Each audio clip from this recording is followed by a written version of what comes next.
Hello everyone.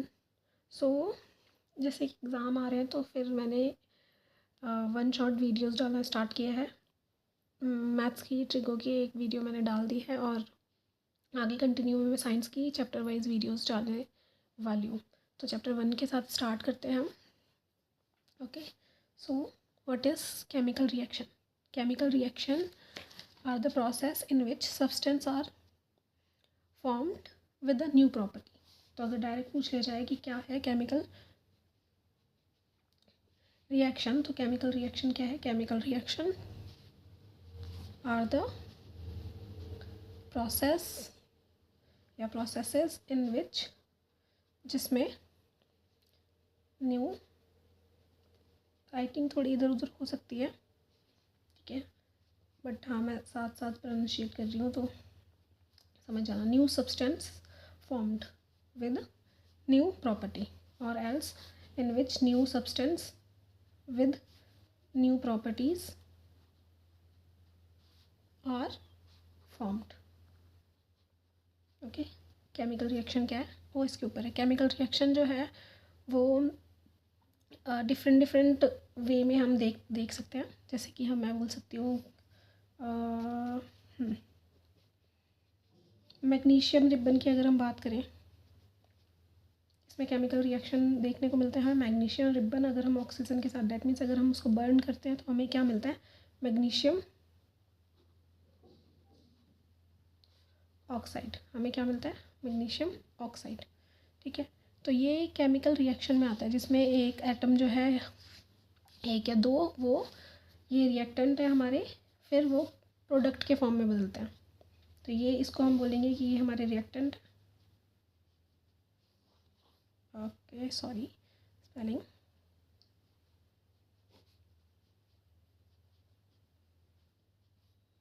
और ये हमारे प्रोडक्ट्स। तो अब एक और चीज़ है कि जब मैग्नीशियम रिबन हम इसको जलाते हैं, बर्न करते हैं, तो हमेशा हम इसके ऊपर एक कोटिंग होती है जो कि होती है किसकी? मैग्नीशियम कार्बोनेट की, ठीक है। तो जब हम इसको बर्न करते हैं, अगर मैग्नीशियम कार्बोनेट है उसको अगर हम नहीं रब करके हटाएंगे तो फिर वो बर्न जो है वो स्लोली होगा। इसलिए जब भी हम इसको बर्न करते हैं तो अगर क्वेश्चन आ जाता है कि why we have to rub the magnesium ribbon with sand paper, अगर ऐसा क्वेश्चन आ जाता है कि क्यों ऐसा हम करते हैं, तो डायरेक्ट आंसर इसका होगा कि जो मैग्नीशियम रिबन है उसके ऊपर मैं लिख देती हूँ magnesium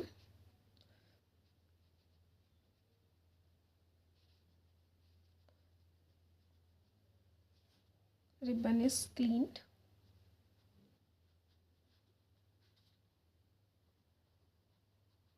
by rubbing with sand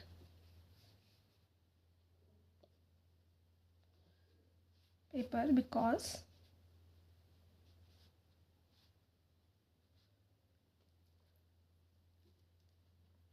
magnesium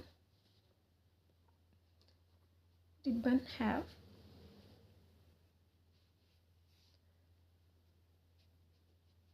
protective layer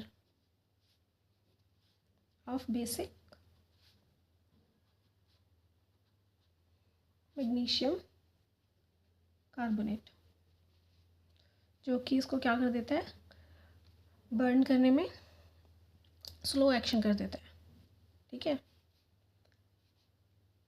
so that's why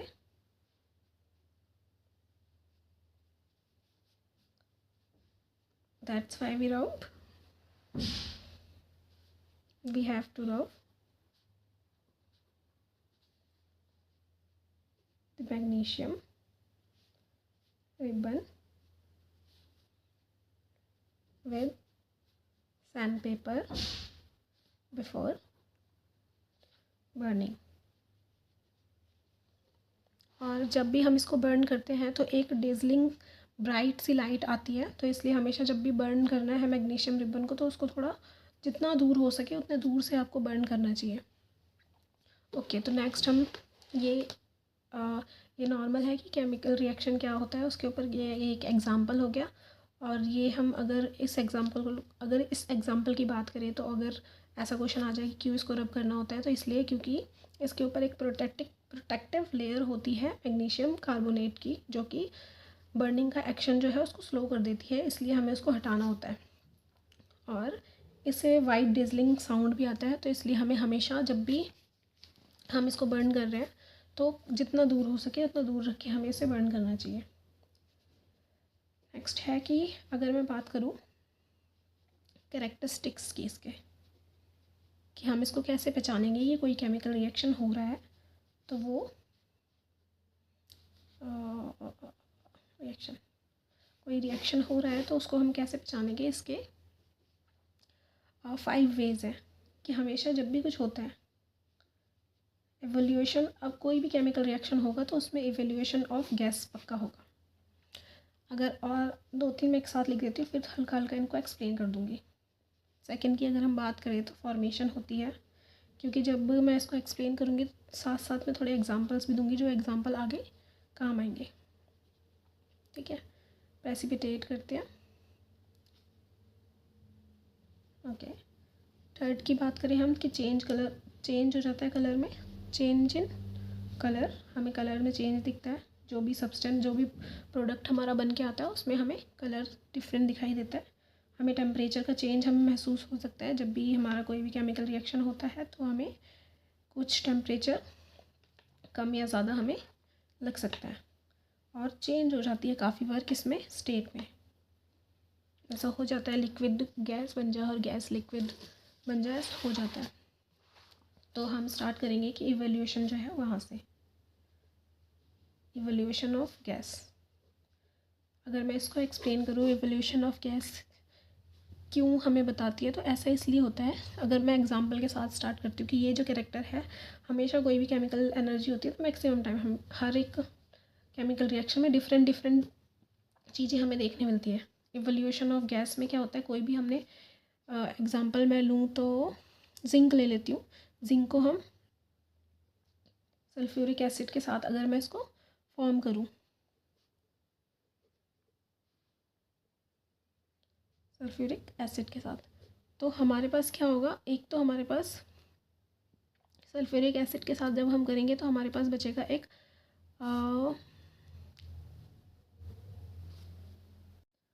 जब भी ऐसा होता है तो जिंक को जब भी हम ऐसे, जैसे जिंक हमने ZN ले लिया और सल्फ्यूरिक एसिड हमने ले लिया H2SO4, तो उसका हमें प्रोडक्ट क्या मिलता है, हमें मिलता है हमेशा जिंक सल्फेट, जिंक सल्फेट और हाइड्रोजन गैस। इस फॉर्म में अगर हम लिखते हैं तो हमें मिलेगा जिंक सल्फेट और हमें मिल जाएगा क्या, हाइड्रोजन गैस। हमेशा इवोल्यूशन ऑफ गैस होते हैं, ज़्यादातर हम एसिड के साथ जब भी हम कोई मेटल को रिएक्ट करते हैं तो हमेशा हाइड्रोजन जो है वो इवॉल्व होता है। अगर हम बात करें नेक्स्ट, फॉर्मेशन ऑफ प्रेसिपिटेशन, ये इसके कुछ मैं इक्वेशंस अगर लिखूँगी उसको याद कर लेना, उसकी इम्पॉर्टेंट है क्योंकि कलर्स चेंज वगैरह ये सारी चीज़ें। इसमें एक मैं एग्जांपल लेना चाहूँगी, वो होगा कि जब हम पोटेशियम आयोडाइड को, जब हम क्या करते हैं, पोटेशियम आयोडाइड को मिक्स करते हैं, ऐड करते हैं हम कौन सा सोल्यूशन में, लेड नाइट्रेट के साथ। लेड नाइट्रेट के साथ जब हमने उसको ऐड किया, मिक्स किया, तो हमें मिलता है क्या, हमें मिल जाता है एक प्रेसिपिटेशन लेड आयोडाइड का। और ये प्रेसिपिटेशन जो है ये येलो कलर का होता है, ये याद रखना। ठीक है, और पोटेशियम नाइट्रेट का, और ये याद, और इसको बैलेंस करेंगे हम। बैलेंसिंग मैं आपको आगे जो है सिखा दूँगी, बट ये है कि ये इंपॉर्टेंट था, जिसमें कि एक प्रेसिपिटेशन जो है वो होता है किस कलर का, येलो कलर का। और सेम अगर मैं इसी में एक और एग्जांपल अगर मैं दूँ तो मैं बोल सकती हूँ सल्फ्यूरिक एसिड। ठीक है, सल्फ्यूरिक एसिड का, और किसके साथ, उसमें मैं बेरियम क्लोराइड का। ठीक है, मैं बेरियम क्लोराइड का एक एग्जांपल दे सकती हूँ, जिसमें क्या है, हमारा प्रेसिपिटेशन आता है बेरियम सल्फेट का। ये प्रेसिपिटेशन किस कलर का होता है? वाइट कलर का। और हमारे पास एक HCl बच जाता है।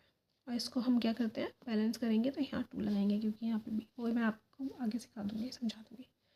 चेंज इन कलर भी होता है। ये जो है छोटे छोटे हैं, और बट इसको याद रखना क्योंकि क्वेश्चंस जो है आ सकते हैं। चेंज इन कलर में काफ़ी सारी चीज़ें हैं, बट अगर आप सल्फ़र डाइऑक्साइड को ऐड करते हो, ठीक है, सल्फ़र डाइऑक्साइड गैस को अगर आप ऐड कर देते हो एक पोटेशियम एसिडिफाइड जो पोटेशियम है, ये मेरे अकॉर्डिंग इतना इस तरीके से नहीं आएगा, बट हाँ एक ये समझाने के लिए है कि आपको समझ आए कि ऐसा होता है। जब भी हम चेंज इसमें ऐड करते हैं पोटेशियम डाइक्रोमेट सॉल्यूशन में, तब हमेशा एक कलर का चेंज हो जाता है, इससे कलर चेंज हो जाता है और हमारा जो कलर होता है हमारा ऑरेंज, वो ग्रीन कलर में चेंज हो जाता है। ठीक है, ये चेंज हो जाता है कलर ग्रीन में जब भी हम मिक्स करते हैं सल्फ़र डाइऑक्साइड को। और अगर मैं अगले टेम्परेचर की बात करूँ, टेम्परेचर चेंज होता है जब भी कोई केमिकल रिएक्शन हमें देखने मिलता है। जब भी हमें कोई केमिकल रिएक्शन देखने मिलता है तो हमें ये भी देखने मिल जाता है काफ़ी बार कि इसमें टेम्परेचर क्या हो रहा है, टेम्परेचर में चेंज दिखाई दे रहा है। टेम्परेचर का चेंज काफ़ी बार ऐसा भी हो जाता है कि एक्सोथर्मिक भी हो जाता है और एंडोथर्मिक भी हो जाता है। एक्सोथर्मिक जब हम देखते हैं कि कोई भी हीट जो है वो प्रोड्यूस हो रहा है और बाहर प्रोड्यूस कर रहा है कोई एनर्जी या फिर हीट एनर्जी, और जब भी हीट एनर्जी एब्जॉर्ब की जाती है तो वो एंडो कहलाती है। ठीक है, तो ये वाला इसमें है, एक्सो और एंडो इसमें यही लगता है। और अगर मैं इसमें एक एग्जांपल की बात करूँ तो हम ले सकते हैं, ओके, जिसमें हम ले सकते हैं जैसे कि CaO। ये CaO है हमारा कैल्शियम ऑक्साइड। कैल्शियम ऑक्साइड में जब हम वाटर को ऐड करते हैं तब ये कंबाइन होता है तो हमें मिलता है CaOH2। और ये इम्पॉर्टेंट है, आगे भी तुम्हें काम आएगा। ये वाटर है हमारा और ये हमारा क्या है? Calcium hydroxide. और ये इम्पॉर्टेंट है, आगे भी तुम्हें ये काम आएगा। ये जो है इसको हम लाइम भी बोल देते हैं और कोई क्लाइम भी बोल देते हैं। ठीक है, और इसको ये जो बनता है ये स्लैग्ड लाइम कहलाता है। और जब ऐसा होता है तो हमें ये जो हमें प्रोडक्ट मिल रहा है ये हल्का सा हीट हमें ये इसमें हीट प्रोड्यूस होती है और हमें महसूस होती है जब भी ऐसा होता है। ये कैल्शियम ऑक्साइड आप जो POP बनाते हो ना, तो ये वही है पाउडर फॉर्म में। इसमें पानी मिलाते हैं, ये जो पेस्ट बनता है इसको दीवारों पे लगाते हैं और ये जो है हल्की सी गर्म होती है, हीटेड, इसमें हीट प्रोड्यूस होती है। और अगर हम बात करें चेंज इन स्टेट की, तो इसमें तो काफ़ी डिफरेंट चीज़ें हो सकती हैं, बट एक लेते हैं, जैसे कोई वैक्स है। ठीक है, जब वो वैक्स जो है मेल्ट होना शुरू होती है, एक उसमें फिजिकल चेंज होता है और एक इसमें केमिकल चेंज होता है। जो वो ऐश में बदल गई, जो वो चेंज होके ऐश में बदल गई, ये पेपर की बात करें, ये जो अगर चेंज होके ऐश में बदल जाता है तो ये हमारा स्टेट चेंज हो गया है।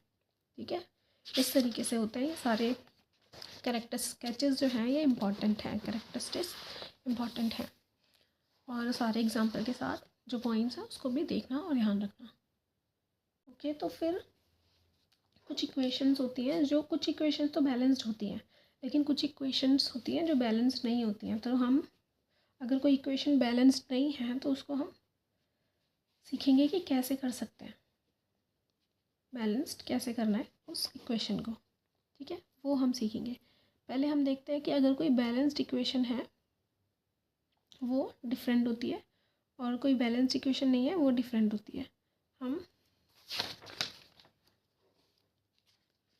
ओके तो हमारी बैलेंस्ड अगर इक्वेशन नहीं है, जैसे कि अभी जो मैंने एक इक्वेशन लिखी थी जिसमें क्या था, हमें देखने को मिल रहा था जिंक प्लस सल्फ्यूरिक एसिड, वो रिएक्ट होके बन रहा है जिंक सल्फेट और हमारा हाइड्रोजन, ऐसा हो रहा था। हमें दिख रहा है कि यहाँ पे जिंक एक है, अब इसको ना सॉल्व, सबसे पहला इसको हम रिएक्टेंट्स बोलते हैं और इसको हम बोलते हैं क्या, प्रोडक्ट। तो हम दोनों की अलग अलग डिफरेंट लिखेंगे। पहले लिखेंगे यहाँ पे जिंक, यहाँ पे हाइड्रोजन, यहाँ पे हम लिखेंगे सल्फ़र ऑक्सीजन अलग अलग कर लेते हैं। सल्फ़र यहाँ, ऑक्सीजन यहाँ, ऐसा कर सकते हैं, या फिर तुम डायरेक्ट सल्फेट भी लिख सकते हो। अगर रिएक्टेंट में देखें तो एक ही है हमारे पास, और इधर देखें तो हमारे पास एक है, ठीक है। तो ये सेम है, बैलेंस्ड है। हाइड्रोजन यहाँ पे 2 है, हाइड्रोजन यहाँ पे भी 2 है, तो ये भी क्या है, बैलेंस्ड है। यहाँ पे हमें सल्फेट 1 है, हमें दिखाई दे रहा है, यहाँ पे भी 1 है, ठीक है, जो हमें दिखाई दे रहा है। हम अगर बात करें कि यहाँ पे ऑक्सीजन 4 है, यहाँ पे भी 4 है, तो ये हमें दिखाई दिया है कि ये क्या है, ये तो पहले से ही क्या है, बैलेंस्ड है। इसे हमें कुछ ऐसे एज सच बैलेंस करने की ज़रूरत नहीं है ना। लेकिन अगर हम देखें सेकंड, ये इक्वेशन देखते हैं, इसमें हाइड्रोजन और ऑक्सीजन आप मिलाते हो तो इस तरीके से बनता है, ठीक है, हाइड्रोजन ऑक्साइड। तो इसमें अगर हम H की बात करें और O की बात करें, यहाँ पे हमें रिएक्टेंट्स में हमें 2 और 2 दिखाई दे रहा है, लेकिन यहाँ पे हमें प्रोडक्ट में हाइड्रोजन तो 2 दिख रहा है, लेकिन ऑक्सीजन जो है वो 1 ही दिख रही है। तो हमको इसको सही करना पड़ेगा। हम क्या करते हैं, पहले इसी को कवर करते हैं, इसको 2 से इंटू करते हैं। तो जब भी हम इसको, हम इस यहाँ पे 2 से इसको इंटू करेंगे तो दैट मीन्स हमें आगे लगाना पड़ेगा 2, तो हमने 2 आगे लगा लिया, ठीक है। तो ये हम नेक्स्ट वाली में हमें दिखाई देता है क्या बन गया, 2। अब ये अब हमें यहाँ पे तो ऐसे 2 दिख रहा है और यहाँ पे भी 2 दिख रहा है, ठीक है। अब यहाँ पे चेंज क्या दिखाई दिया है कि 2 इंटू 2 4 हो गया हमारा हाइड्रोजन, और ये ऑक्सीजन 2 हो गया। ये तो हो गए, लेकिन ये चेंज हो गया। अब इसको भी सही करना पड़ेगा, इंटू 2 कर देंगे तो आ जाएगा। तो इंटू 2 करने के लिए आप ऊपर इसको यहाँ पे लिखोगे, तो ये H और ये 2, और 2 2 जा 4 यहाँ पे हो गया, और ये जो है 2 ही है, और ये हमें दिखाई दे रहा है कि ये अब 4 हो गया, और ये हमें 2 दिखाई दे रहा है। तो ये हमारी अब क्या हो गई, बैलेंस हो गई, और ये इक्वेशन हमारी बैलेंस में जाएगी, ठीक है। तो एक और इक्वेशन लेते हैं। नेक्स्ट हम देखते हैं equation Fe plus H2O plus Fe3O4 plus H2। Again हम लिखेंगे Fe और फिर लिखेंगे H, फिर लिखेंगे O। रिएक्टेंट के साइड में देखते हैं हम, 1 है, यहाँ 2 है, यहाँ 1 है, यहाँ 3 है, यहाँ 2 हमें दिखाई दे रहा है, यहाँ 4, ठीक है।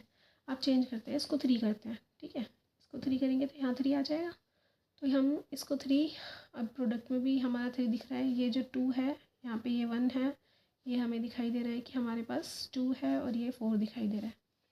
हम क्या करते हैं, पहले देखते हैं क्या कर सकते हैं। अगर मैं इसको चेंज करूँ तो दैट मीन्स मुझे यहाँ पे चेंज करना पड़ेगा, तो ये F ही पूरा चेंज हो जाएगा बहुत।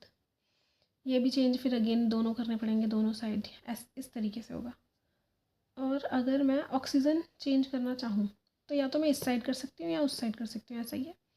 तो मैं इसको 4 अगर बनाऊँगी, अगर मैं इस साइड इंटू 4 कर दूँगी और यहाँ पे आ जाएगा, तो हो जाएगा Fe H और O, 3 ऐसे ही यहाँ पे हमें दिखाई दे रहा है। और अब हमने यहाँ पे O को 4 से इंटू करा था, यहाँ पे 4 से इंटू करेंगे तो ये हमारे पास 8 हो गया, है ना, हमें दिखाई दे रहा है। और ये हमारे पास 4 हो गया ऑक्सीजन।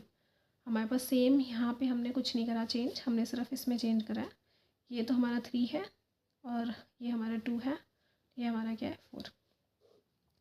यहाँ पे हम इजीली इसको 4 से इंटू करके बना सकते हैं, तो 4 से अगर हम इंटू करेंगे तो 8 हो जाएगा।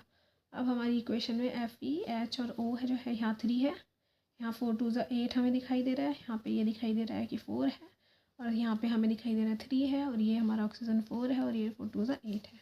ये हमारी हो गई बैलेंस्ड इक्वेशन, ठीक है। इस तरीके से करनी है, लाइन वाइज आप अगर चेंजेस करते रहोगे तो आंसर आ जाएगा। और बैलेंस इक्वेशन में यही है, एज सच ऐसे कुछ टफ सा या डिफरेंट सा ऐसा कुछ नहीं है, इतना ही है। इतना ही इसमें डिफरेंट आपको दिखाई देगा कि थोड़ा बहुत आप चेंजेस करेंगे, आंसर आपको मिल जाएगा और आ भी जाएगा। एक बार मैं बता देती हूँ, जो एंडोथर्मिक और एक्सोथर्मिक मैं आपको एक बार बता चुकी हूँ। सो इतना ही है इसमें।